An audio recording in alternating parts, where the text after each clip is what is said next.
I witnessed, recorded, and produced these videotapes of the Washington, D.C. hearing. Their authenticity is above question. This is a hearing about the government licensing the electrocution of people to cause grand mal seizures. This is produced as part of the ongoing work on the website, thewaythetruthandthelife.net. Think of the millions of dollars, taxpayers' money, spent to pay psychiatrists and their supporters and for the worldwide travel in putting this conference together, while the victims and opponents had to pay their own way. Moving on to the third area of risks and adverse effects. The first speaker will be Dr. Trevor R, who will speak on systemic effects. Dr. Price. So for the next 15 minutes or so, I'm going to review some of the available data regarding mortality and morbidity associated with ECT. And I'll be focusing on the adverse effects associated primarily with modified ECT and those effects not involving the central nervous system as they'll be discussed in a subsequent presentation. Modified as opposed to unmodified ECT, as I'm sure you're all aware, implies to treatment that's done under general anesthesia with the co-administration of subsequent choline to basically attenuate the mode of absorption, during which 100% of the treatment is usually assisted ventilation. Atropine may or may not be used with modified ECT on a routine basis. Patient acceptance and therapeutic benefits, interestingly, have been reported to be roughly the same for both modified and unmodified ECT. But clearly the complication rates with the latter are higher. The mortality rate of unmodified ECT based on extensive, but for the most part uncontrolled literature prior to 1963, indicated a rate of some 0.1%, roughly 3 times higher than that which has subsequently been demonstrated with modified ECT. Not only the morbidity rate with unmodified mortality as well. Modified ECT is generally a very safe procedure with a low mortality rate and infrequent occurrence of significant non-CNS adverse effects. The mortality rate of ECT is generally considered to be of the same order of magnitude as that of the general anesthesia of the short-acting barbiturates that's used with it, and therefore that administration of short-acting barbiturates is thought to have a lot to do with whatever mortality does occur with ECT, meaning that the mortality is probably not largely related to the stimulus nor the seizure results. Obviously, then having a competent anesthesiologist in attendance can minimize the risk of mortality with ECT. Various older studies have reported mortality rates ranging from 0.03% to a high of 0.8%. The reported rates are lower in more recent studies, probably as a result of better and more standardized treatment procedures and the more widespread use of modification. As would be expected, death rates are higher in older patients than in younger and in those with known pre-existing heart disease. In a recent study published in 1976 by Hampshire and Roeder, based on 3,438 courses of ECT in Denmark during the year 1972, they reported 2.9 deaths per 10,000 patients treated. This came out to be a rate of 1 for every 34 to 3,500 patients in that series. And it came out, given the total number of patients, to be 1 death per 22,000 treatments administered. Fredriksson and Delia in 1979 published their experience in ECT in Sweden over a year and reported almost 25,000 treatments administered, during which no deaths occurred.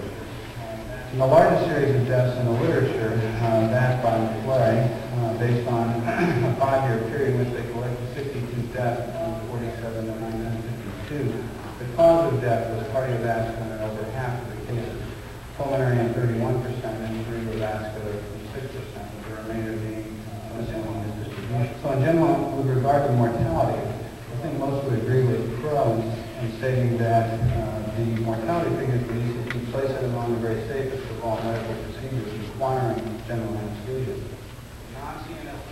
Non-CNS morbidity and adverse effects are likewise for the most part mild and infrequent. These untoward effects are generally related either to the stimulus, to the convulsion inducers, or the general anesthetic and muscle relaxant used to modify. Thus, they may occur before, during, or after treatment, vary from being clinically unimportant, insignificant, and may be transient or persistent. Fleeting and therefore relatively insignificant adverse effects of ECT in the immediate post-treatment period that are experienced by virtually all, or at least the vast majority of patients, include transient post-ictal confusion and acute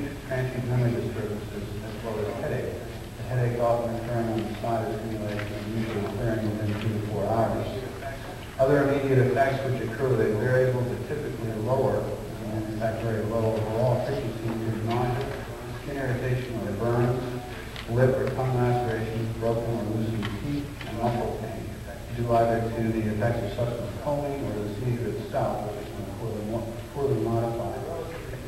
There are relatively few current studies that address the overall frequency of significant non-CNS adverse effects of ECT, but available data indicate that they're quite infrequent. Thus, Ferguson and D'Elia reported 18 complications that they considered significant in almost 25,000 treatments, which came out to 1 for 13 or 1,400 individual treatments administered. And given the number of patients that were subsumed in that 25,000 treatments, came out to be one significant complication per 200 patients. Heshe and Roeder had somewhat comparable numbers on the same order of magnitude, one complication for every 2,200 individual treatments and one complication per 300 patients treated. The range of different types of non-CNS adverse effects associated with ECT is quite broad and includes musculoskeletal, certainly much more in the unmodified ECT era, in which 40% of patients, or up to 40% of patients, suffer fractures. Usually these are compression fractures involving T4 and T5 most commonly, frequently multiple, more common in males, particularly in older patients and those with osteoporosis, and interestingly enough tended to occur during the first 3 treatments and were often unassociated with symptoms. Long bone fractures did occur but were considerably less frequent, maybe 10 times less frequent than the compression fractures.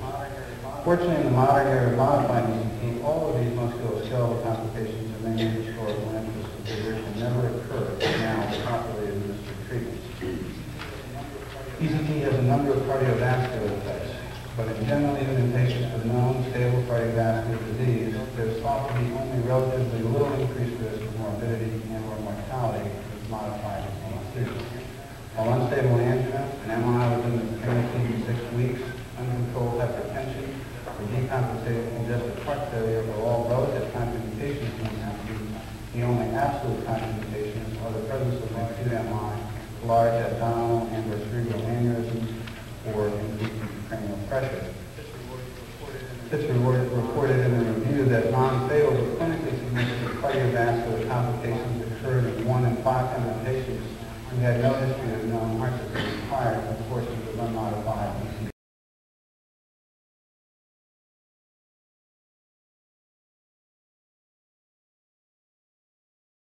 At the FDA hearings, the testimony on the reclassification of electroconvulsive devices cited the literature as whether signed or false, typically about 150 joules of energy in a treatment. With the new Thymatron electroconvulsive device, if you check out at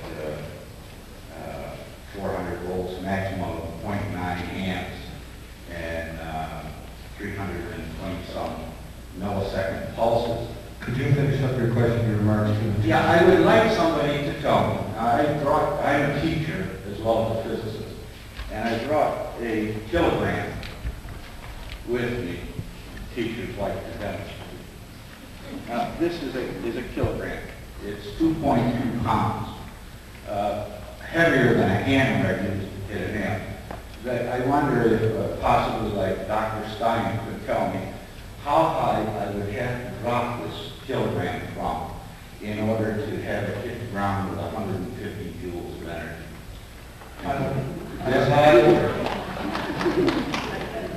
I don't know if that question is even trivia, and thank you for your report. I'd like to go on to the next person. This is only 10 joules of energy. You're talking about dropping it from higher than a 5-story building. That's physics. Supposedly in pre-med backgrounds. Thank you. I never got it. All right, out with your gun. Huh? Out with your gun.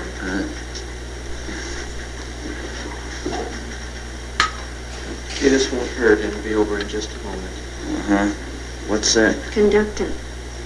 Oh, that will do you. Right, Mr. Jackson? Open your mouth. What's that? This will keep you from biting your tongue. Well? Now just bite down on it. Oh. That's right. Just bite down. Huh? Now bite down on it. Good.